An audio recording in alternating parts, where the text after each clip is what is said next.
होते रहे ना। और आपके साथ पीयूष और वो जो एक बच्ची बनी हुई थी, बच्ची बनी हुई थी, मैं नाम भूल रही हूँ, पीयूष की जो साथी हैं, मोक्षा। आप भी बहुत अच्छे हो। और जो मैंने अभी देखा, बहुत सारे जनों का मुझे नाम नहीं पता है। आपके सारे डांसेस बहुत अच्छे थे, पर मुझे दिक्कत ये हो रही थी कि मैं किस किस को देखूं। आप इतने सारे लाइन में थे तो मैं पूरे डांस में सिर्फ नजरें ही घुमाती रह गई और मैं पूरे डांस को, जिसे कहते हैं, एंजॉय करने की स्टेट में नहीं आई। पर आप सब बहुत अच्छे हैं।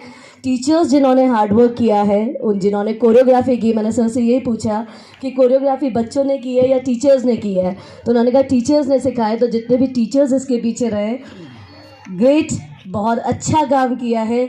बच्चों को इस डायरेक्शन में डालना और उनको मोटिवेट करना कि इस एज में स्टेज पे आना, क्योंकि इतने सारे लोगों के सामने आके खड़े होने के लिए भी बहुत जिगरा चाहिए होता है। मैं आप में से बड़ों को भी बुलाऊंगी तो शायद हम में से आधे जने स्टेज पे खड़े होने से पहले हमारे पैर कांपने पड़ेंगे, लग जाएंगे।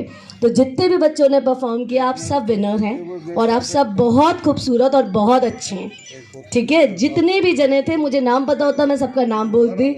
एक दो जने जो मुझे इसमें बहुत अच्छे से याद रह गए, विनी जिसने कथक किया था, उसकी जो भी फैमिली यहाँ पर है, प्लीज़ उसको कथक कभी मत छुड़वाइएगा।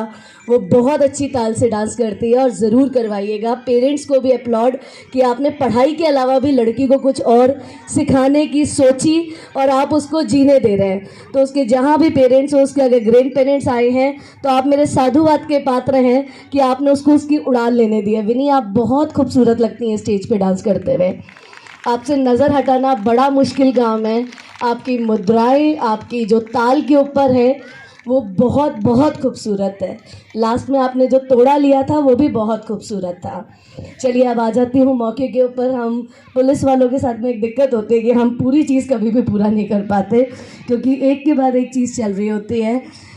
मैं आप सब जितने भी ग्रैंड पेरेंट्स हैं यहाँ पर, उन सबको मैं नमन कर सकती हूँ, आपका वेलकम कर सकती हूँ।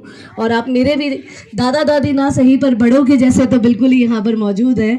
एंड मैं इतनी फॉर्चुनेट नहीं थी, मैंने मेरे नाना के अलावा शायद दादा दादी और दादा, इनका सुख बनेंगे ये डिसाइड आपको ही करते हैं। आज मैं कहीं भी जाती हूँ, कुछ भी बोलती हूँ, तो लोग बाग ये कहते हैं कि इनकी परवरिश अच्छी है, इनके घर में संस्कार सिखाए गए। और संस्कार सिखाने का काम जो है वो बड़ों का ही होता है।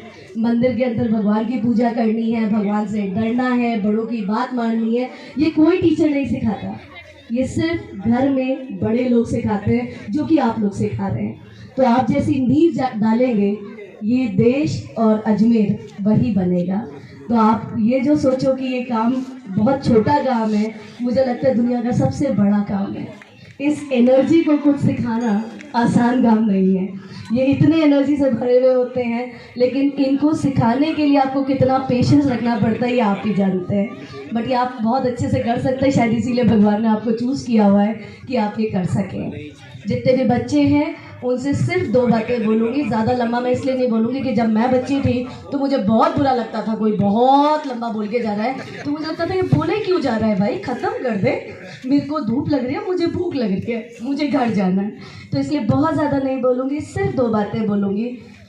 जो आपकी उम्र है उसमें खूब पढ़ाई कीजिए और खूब शरारत कीजिए, ठीक है ना, और कुछ मत कीजिए। बहुत अच्छे से पढ़ाई कीजिए, जो होमवर्क है वो कंप्लीट करिए, जो टीचर पढ़ा रही है वो ज़रूर पढ़िए, लेकिन साथ में खेलिए, बड़ों की बात मानिए। इस उम्र में, जिस एज में आप हैं, उसमें यही अच्छा लगता है। लेकिन कोई ऐसी शरारत मत करो जिससे आपके चोट आए और आपके बड़ों को दुख हो। कोई ऐसा काम ना करो जिससे आपके पापा मम्मी की नज़र किसी के सामने नीची हो।